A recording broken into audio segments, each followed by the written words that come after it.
हमारे आज के मुख्य अतिथि का स्वागत करना चाहेंगे।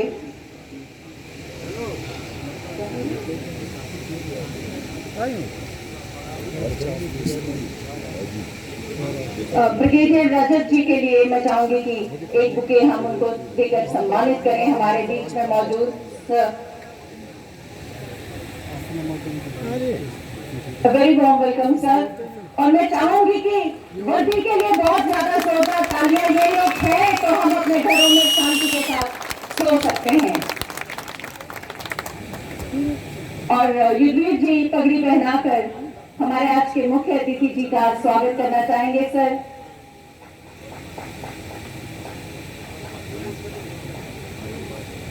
हमारी आन बान शान के प्रतीक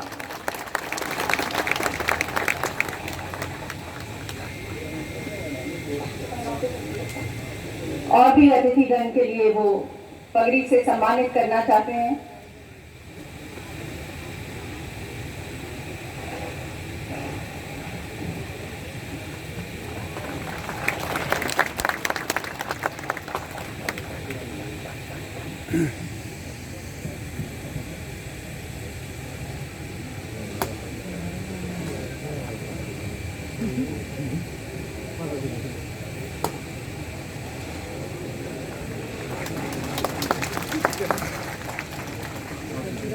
आप सभी डिग्निटरीज का धन्यवाद।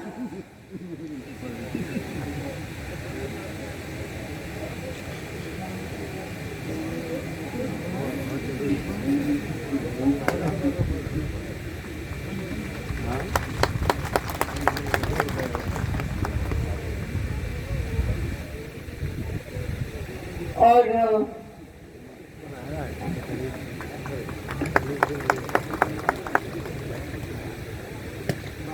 Thank you so much dignitaries. और हमारे साथ कुछ यूथ से हैं जो डॉक्टर साहब का अभिनंदन करना चाहते हैं अपनी तरफ से पुष्प गुच्छ भेंट कर। जैसा कि हम सब जानते ही हैं कि डॉक्टर साहब की सोच हमेशा प्रोग्रेसिव रहती है और हमेशा कहते हैं कि बुजुर्गों का जो एक्सपीरियंस है और यूथ का जो जोश है वही हमारे देश को प्रगतिशील बना सकता, हमारे क्षेत्र को प्रगतिशील बना सकता है। तो जोरदार तालियों के बीच चाहूंगी a step towards the progressive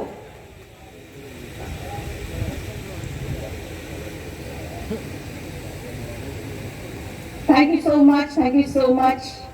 बुझते हुए चिराग फरोजा करेंगे हम, तुमसे हमारी प्रार्थना की वो सदैव हमारा मार्गदर्शन करते रहें। अज्ञान का अंधकार तब तक दूर हो ही नहीं सकता जब तक कि ज्ञान का प्रकाश चाहो और न फैला दिया जाए। वक्रतुंड महाकाय सूर्यकोटि समप्रभा निर्विघ्नं कुरु मे देव सर्वकार्येषु सर्वदा। जोरदार तालियों के बीच दीप प्रज्वलन की ये रस्म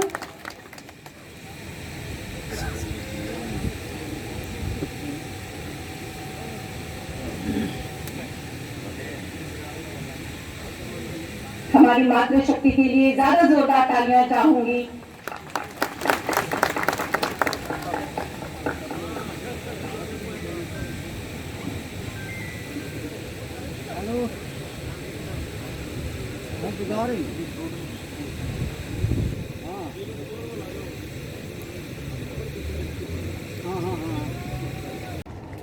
तो मोदी जी की शफकत से जो पहली बार 3 टियर प्रणाली यहां पर लागू की गई जम्मू कश्मीर में और 70 बरस से रुकी हुई जिला परिषदों का गठन हुआ, उस जिला परिषद के प्रतीक धर्मेंद्र सिंह और ये जो जमीनी जमहूरियत की रिवायत कायम करने का एक बड़ा ही सराहनीय प्रयास किया है मोदी जी ने।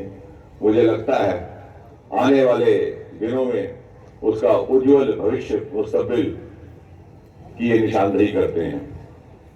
उसके साथ शक्तिराज प्रहार पिछले 70 वर्ष में भद्रवाह से अनेकों मंत्री भी बने, जज भी बने, मरकज में भी, रियासत में भी, लेकिन भारतीय जनता पार्टी से पहली बार कोई मिनिस्टर बनकर गया शक्तिराज प्रसाद। आपके यहाँ के हर दिल अजीज एमएलए, अभी जिक्र किया हमारे चेयरमैन साहब ने कि पीएमजीएसवाई में तीसरे नंबर पर ये इलाका रहा, लेकिन मैं बात मुकम्मल कर दूं। पिछले साल पीएमजीएसवाई का सबसे ज्यादा हिस्सा उधमपुर, कठुआ, डोडा लोकसभा कॉन्स्टिट्यूएंसी को आया और उसमें से लेजिस्लेटिव असेंबली कॉन्स्टिट्यूएंसी सबसे ज्यादा भद्रवाह रही।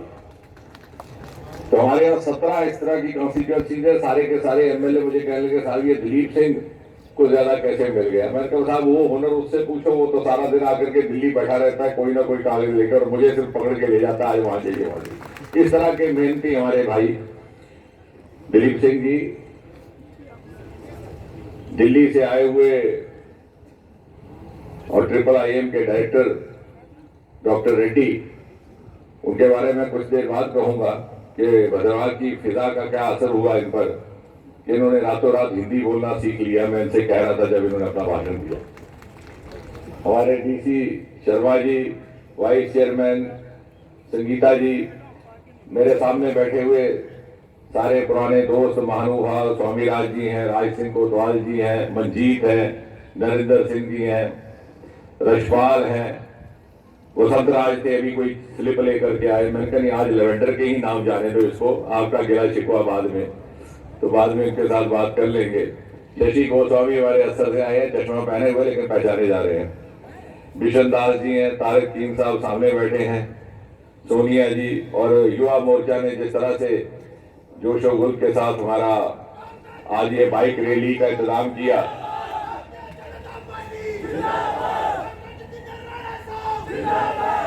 तो रविंद्र ठाकुर और संदीप कोतवाल और सब इनके साथियों के साथ और इन नौजवान दोस्तों का मुझे दिल की गहराइयों से, हृदय की गहराइयों से शुक्रिया करना है, जिस तरह का स्नेह भरा इन्होंने आज अभिनंदन किया है।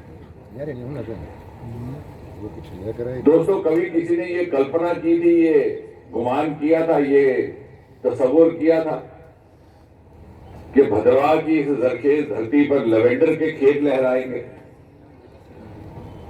या फिर इस जन्नतनुमा फिजा में लेवेंडर का मधुर संगीत गुनगुनाएगा।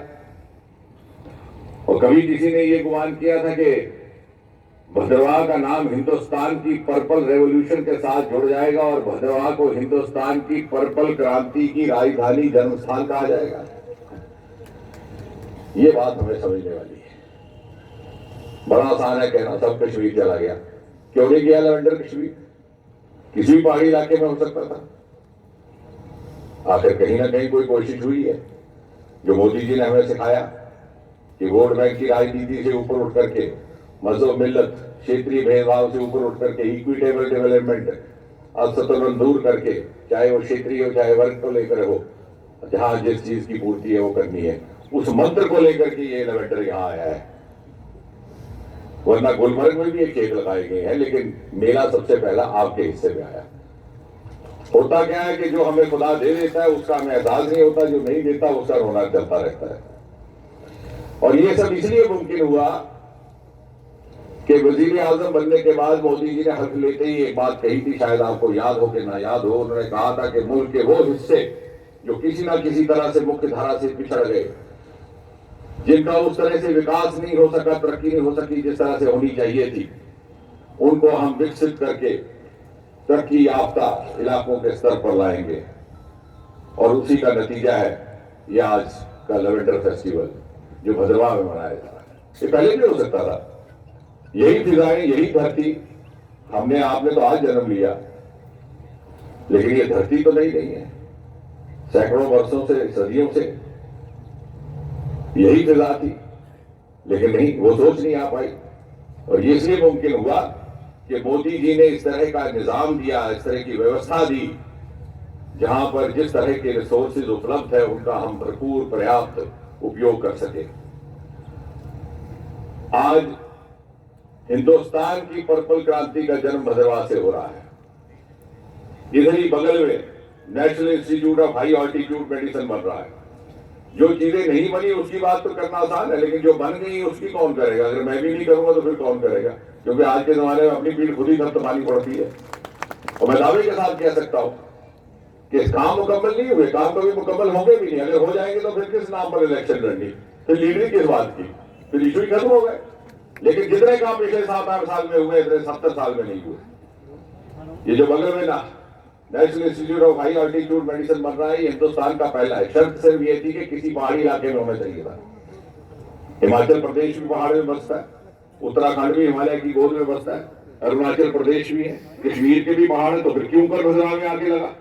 अगर कहीं ना कहीं तो कोशिश हुई है, कहीं ना कहीं तो निष्ठा हुई है। इन बातों को समझिए, इन बातों को अपनाइए, इनकी ओनरशिप लीजिए और फख्र के साथ कहिए कि हिंदुस्तान का पहला हाई ऑल्टीट्यूड मेडिसिन, इससे नए आयाम पैदा होंगे, रेवेन्यू के, रोजगार के, शोध के, रिसर्च के। मेडिकल कॉलेज बगल में डोडा में किसी ने मांग नहीं की थी। आमतौर से एमपी एमएलए वो चीज लाता है जिसके लिए धरना किया जाए, उसका पुतला जलाया जाए, उसको मेमोरेंडम दिया जाए। मैं दावे के साथ कहता हूं एक भी मेमोरेंडम हमें नहीं मिला था कि यहाँ मेडिकल कॉलेज खुले, कि गुमान और कल्पना से बाहर था कि कहीं यहाँ मेडिकल कॉलेज खुलेगा जिला डिब्रूगढ़ में। आज वहां तीसरा बैच चल रहा है। क्या ये हमारे लिए फख्र की बात नहीं है? क्योंकि एक अच्छे रहनुमा का, एक अच्छे प्रतिनिधि का ये फर्ज है कि धरने के बाद तो सभी रिस्पॉन्ड करते हैं, लेकिन वो बताए जनता को यहाँ किस चीज की पोटेंशियल है, क्या रिसोर्स है वो लाए। वो लेवेंडर का पोटेंशियल था, मिला है, कोई मांग नहीं थी। मेडिकल कॉलेज यहाँ लाया गया क्योंकि दूर दराज का खित्ता है। मेरा खुद इस जिले के साथ ताल्लुक है, मैंने खुद ऐसे परिवारों को यहाँ जानता हूँ। बेटियों की एडमिशन हो जाती थी श्रीनगर मेडिकल कॉलेज में, नहीं भेजते थे। मेरे अपने कुंबे में ऐसे थे कि कहते साहब श्रीनगर जाएगी बच्ची कहाँ ठहरेगी। उस सोच के साथ, उस पीड़ा का प्रायश्चित करने के लिए मेडिकल कॉलेज खुला, कोई मांग नहीं थी। इन बातों का जश्न मनाए। अब सड़कों की बात की, शक्ति जी ने भी की, दिलीप ने की। एक जमाना था डोडा से जब आप भद्रवा के लिए रवाना हो तो दिल में ये खौफ सताता था कि पीछे बारिश हो जाएगी तो रास्ता बंद हो जाए। और बहुत पुरानी बात नहीं है, 2014 की इलेक्शन में लोकसभा में हम यहाँ बैठे हुए थे, बारिश शुरू हुई, तब ये मेरे ख्याल रवनीक, तब युवा मोर्चा और कुछ और लोग थे। तो मैंने इनको कहा भाई मैं वापस जाता हूँ, रास्ता बंद हो जाएगा। ये सब बोले कि नहीं साहब जाने की जरूरत नहीं, लेकिन मैंने इनकी एक न सुनी और चला गया। जाते ही पीछे पस्सी आई, शाम तक वो पस्सी क्लियर हुई। आज मखमल की तरह सड़क है, 35 किलोमीटर मिनट में आप यहां पहुंचते हैं। क्या ये नहीं हुआ? और अगर सड़कों की बात आयाम होगा, एक नई क्रांति होगी। इसमें छत्तरगढ़ का पहाड़ आता है।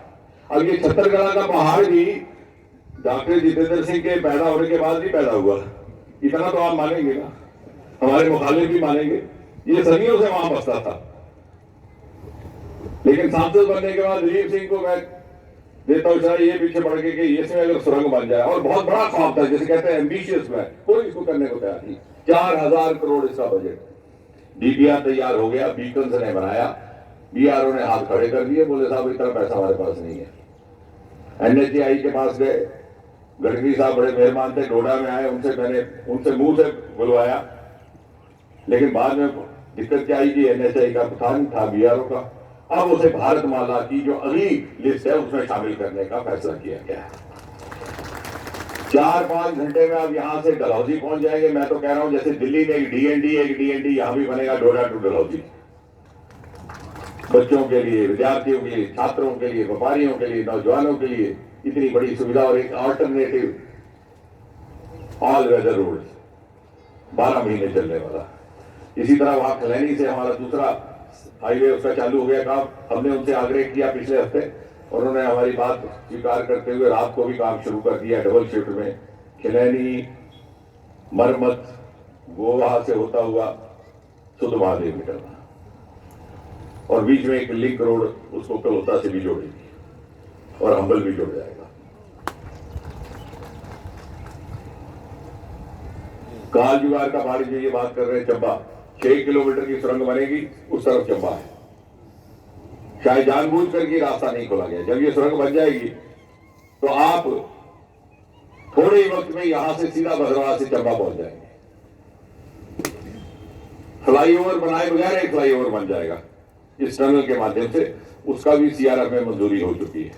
ये सारी ऐसी ऐसी बातें, बहुत बड़ी बड़ी बातें हो रही हैं। किसी की ट्रांसफर ना हुई है तो कोई बात नहीं, वो भी करवा देंगे, लेकिन मेहरबानी करके जो बड़ा काम हुआ है अगली नस्ल के लिए काम हुआ है। ट्रांसफर तो काम करवाने से सिर्फ दामाद खुश होता है, या बहू खुश हो जाती है जो कोसती है ससुर को। लेकिन इससे ये हमारी नस्ल, ये जो सामने खड़ी है जिन्होंने सुबह बाइक रैली निकाली, ये इनकी नजर है, इनके मुस्तकबिल की नजर है। कुछ बड़ी सोच लेकर के हम मोदी जी के आशीर्वाद से अपने आप को लाभार्थी को समझे, बजाय इसके कि अपनी सोची नजरिए से चले। गंढोह में पहला डाकखाना 70 साल के बाद 2 साल पहले बना, और पहली branch state bank of India की। अब ये क्यों कर हुआ, इसका सवाल जवाब हम घर जाके सोचे, लेकिन ऐसा हुआ। डिग्री कॉलेजेस की बारिश लग गई इसी जिला में, मरमत, कास्तीगढ़। अगर हमने वोट बैंक की राजनीति करनी होती तो वो देखो, वो चशमदीद गवाह डीडीसी के चुनाव में हरा दिया इसको मरमत ने, शक्ति राज प्रहार को। लेकिन इन्हीं के आगे पर डिग्री कॉलेज वहां बनाया गया। कि मोदी जी ने हमें सिखाया है जिस चीज की यहां जरूरत है, क्योंकि दूर दराज का इलाका है, वोट मिले कि ना मिले बाद में जनता फैसला करेगी। हमने पिछली गुजरी सरकारों की कुताहियों की भरपाई करनी है। तो पंडित दीनदयाल उपाध्याय ने अगर अंत्योदय सिखाया कि आखिरी कतार में खड़े आखिरी इंसान तक पहुंचने, उस मंत्र पर चलते हुए, appeasement to none justice for all, उस मंत्र का पालन करते हुए काम करने का प्रयास किया है। और जो वोट देने वाला व्यक्ति है वो समझता है, सोशल मीडिया नहीं वोट देता, जिसको जो लाभार्थी है वो वोट देगा, और उसको समझ आ रहा है। और ये इसलिए मुमकिन हुआ कि हमने किसी और कंसिडरेशन के बगैर ये काम करने का प्रयास किया है।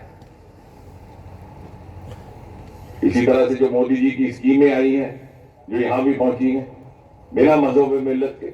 उधर यूपी के चुनाव में मैंने लखनऊ में खड़े होकर के कहा था कि बहुत बड़ा ऐसा तबका है खातून का जो आकर के हमें वोट देगा। आज बोल नहीं सकती, लेकिन उनके मन में है सुरक्षा, सुविधा, सम्मान, तीनों मोदी जी ने दिए।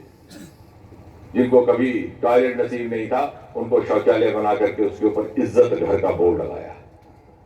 तो पूछा नहीं घर हिंदू का है कि मुसलमान का है, कि दलित का है कि ठाकुर का है। हमने यहां एक पॉलिटिकल कल्चर बदलने का प्रयास किया है, और इसकी सबसे ज्यादा समझ आने में भी शायद थोड़ा वक्त लग जाए, अगली पीढ़ी को समझ आएगा। लेकिन एक बात का मुझे संतोष भी है और तसल्ली भी है। अब हमारे मुखालिफ जो भी कहे दूसरी पार्टियों तो कहना ही, आखिर इलेक्शन भी लड़ना है, राजनीति भी करनी हो, ये तो कह नहीं सकते कि वाह वाह वाह, तो फिर वाह वाह करेंगे तो हमारे खिलाफ इलेक्शन कैसे लड़ेंगे। लेकिन बजाहिर वो चाहे हमारी नुक्ताचीनी करें, मन ही मन में हमारे जो लाए हुए प्रोजेक्ट्स है उसका फायदा भी भरपूर ले रहे हैं। तो यकीन जानिए, ये लेवेंडर आ गया, हमारे साथी अभी रो रहे हैं कुछ और बातों को, लेवेंडर का लाभ वो ले जाएंगे जो बाहर से मुखालिफ है और अंदर से फायदा लेंगे। नाचरी का टनल बना बगल में, साहब बना ही नहीं है तो हमने शुरू किया था। लेकिन जो कहते हैं कि नहीं बना, वही 1.5 घंटे का सफर पर जाकर के सबसे पहले गाड़ी इसमें से निकालते हैं। और वो हमारे लिए एक प्रायश्चित है, वो हमारा विंडिकेशन है। यानी प्रत्यक्ष रूप से हमारा विरोध किया जा रहा है, क्योंकि स्वाभाविक है, करना है, लाजमी है, दूसरी पार्टी के लोग हैं। लेकिन अप्रत्यक्ष रूप से उसका फायदा भी ले जा रहे हैं। अब एक्सप्रेस कॉरिडोर बनेगा 6-7 घंटे में दिल्ली, जम्मू, कटरा, और 7 घंटे में डोडा, भदरवा। तो हमारे ही कांग्रेस के और दूसरी पार्टियों के नेता कहेंगे बेटे तू एक्सप्रेस कॉरिडोर से जाना, बाहर तो मैं गाली दूंगा कि कुछ नहीं बना। यही हमारे लिए शाबाशी है। जिस चीज की यहां जरूरत है, नौजवानों के लिए, औरतों के लिए, जो वर्ग सबसे ज्यादा जरूरतमंद है, उनकी खिदमत करने की कोशिश की गई है। और बहुत ज्यादा वक्त नहीं लेना, जहां तक लेवेंडर का ताल्लुक है, ये सिर्फ सौंदर्य का विषय नहीं है, सिर्फ ये खूबसूरती और शबाब आलम का मौजूद नहीं है, ये एक बहुत बड़ा रोजगार का जरिया है। जैसे भारत भूषण कह रहा था, भारत भूषण ने अपनी जिंदगी की आधी कहानी सुनाई, क्योंकि बार बार हम उसको ले जा रहे हैं, हिंदुस्तान भर में घुमा रहे हैं, वेबिनार भी करा रहे हैं। तो अब वो अच्छा स्टोरी टेलर बन गया कि कैसे उसमें रोमांच डालना, कैसे ये डालना, कैसे डालना, कैसे मुझे फाके लगे। लेकिन हकीकत यह है कि शुरू में उसको भी बड़ा हजकटाहट दी कि ये लेवेंडर लगाया जाए कि नहीं लगाया जाए। लेकिन मुझे उसकी दाद देता हूँ कि थोड़ा सा इसका जो खेत का हिस्सा था जो खाली था, क्योंकि अगर वो मेज की खेती करता था, वहां पे जब हम लगाया और उसको मुनाफा दिखा तो उसने सारे के सारे खेत में ये लगाया और आज वो हिंदुस्तान में भद्रवाह और इस खित्ते से जन्मा हुआ एक बच्चा लेवेंडर का ब्रांड एम्बेसडर बन चुका है।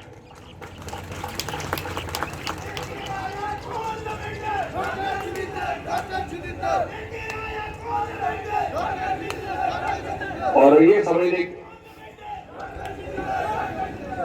और भारत भूषण और दूसरे लोगों और दूसरे बच्चों से ये समझने की जरूरत है कि कोई भी सरकार, दुनिया का कोई भी मुल्क क्यों ना हो, कितना तरक्की याफ्ता क्यों ना हो, हर नौजवान को तनख्वाह याफ्ता सरकारी नौकरी नहीं दे सकती। वो जमाना चला गया जब झूठ बोले इलेक्शन के टाइम सब माफ है कि बोल दो झूठ में, बाद में किसे पूछ रहे हैं, या चलते फिरते झूठे आश्वासन देते जाइए। आज ये बच्चे साहब कोई से बात करने के आदि हैं और वो तवक्को रखते हैं कि हम इनसे बात करें, यू कन्विंस मी और माई कन्विंस मी। आप बाप बेटे के साथ, बेटा बहस करता है बाप के साथ, वो बाप को कहता है या तू मेरी बात मान जा या मुझे अपनी बात माना। लेकिन एक जिम्मेवार सरकार का यह फर्ज होता है कि वो रोजगार के आयाम, उसके जरिया उपलब्ध कराए, पैदा कराए, और वो करते हुए ये लेवेंडर लाया गया। अफसोस होता है जब सरकारी नौकरी के पीछे 6-6 हजार की एक आरजी नौकरी के पीछे बच्चे अपना वक्त जाया करते हैं धरना जमाए हुए, जब भारत भूषण जैसे बच्चे लाखों रुपया कमा रहे हैं लेवेंडर में से। ये नया स्टार्टअप का कल्चर जिसका ऐलान मोदी जी ने लाल किले से सन 2015 में किया था, अपने स्वतंत्रता दिवस के भाषण में उन्होंने कहा था startup India, stand up India, कि हिंदुस्तान खड़े हो जाओ। और हिंदुस्तान खड़ा होगा जब हिंदुस्तान स्टार्टअप खड़ा होगा। तो कभी कभी इस बात का मलाल होता है कि सारे मुल्क में उस मुहिम ने जोर पकड़ा, लेकिन यहाँ किसी एक वजूहत थी। अब व्यवस्थाएं बदली हैं 5-6 अगस्त 2019 के बाद। अब यहाँ वक्त आ गया कि हम उसी गति से आगे बढ़े